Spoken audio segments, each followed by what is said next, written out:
అన్నా నీ మూవీ చూద్దామన్నా. అరే నా మూవీ నేను చూసేసినారా. చెప్పు. మీ డార్లింగ్ మూవీ ముసాపేటలో ప్రీమియర్ షో వేస్తున్నారంట కదా, పోదాందా? చేసుకోను. సంతోషంగా వస్తుండు. సంతోషంగా వస్తుండా?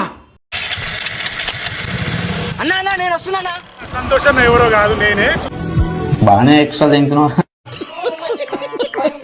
చూస్తున్నారు కదా, మనమైతే మూవీ చూడడానికి ముసాపేట వచ్చేసినాం.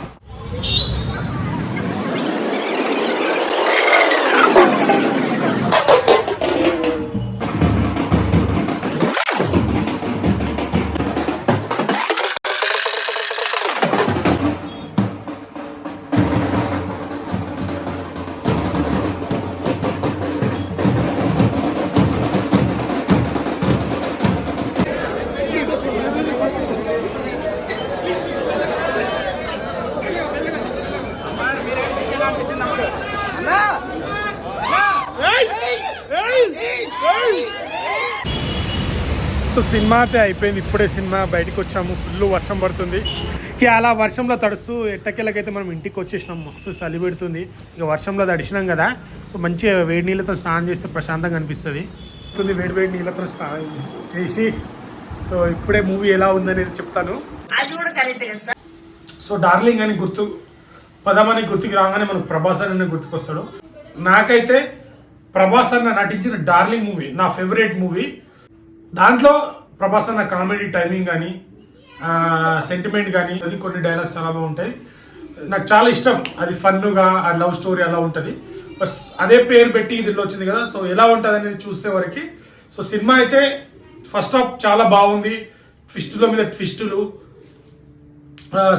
సాంగ్తో స్టార్ట్ అవుతుంది పేర్లు పడుతుంటూ.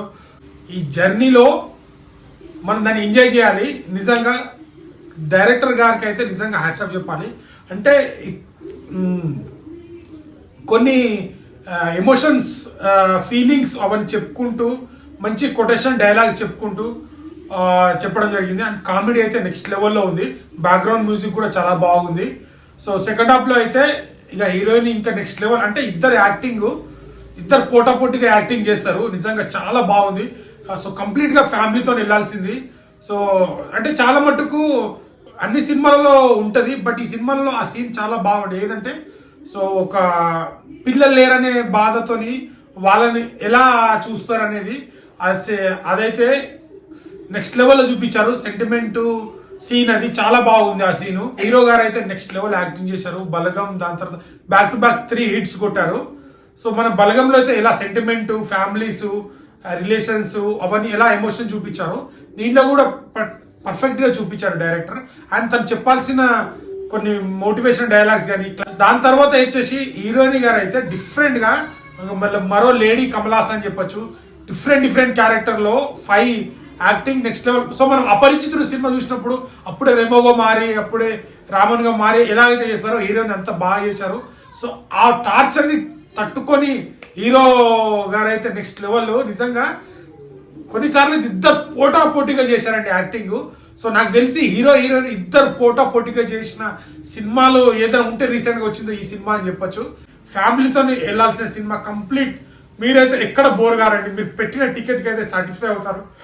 బ్యాక్గ్రౌండ్ మ్యూజిక్ కూడా బాగుంది. ఒక మంచి ఎమోషన్ సినిమా, మంచి కనెక్టివిటీ, మంచి మోటివేషన్ ఇచ్చే సినిమా అని చెప్పొచ్చు. డార్లింగ్ ని మించి ఆ డార్లింగ్ ని ఆ పేరుని ఎక్కడ చెడగొట్టకుండా మంచిగా అయితే మనకి సినిమా ఇవ్వడం జరిగింది.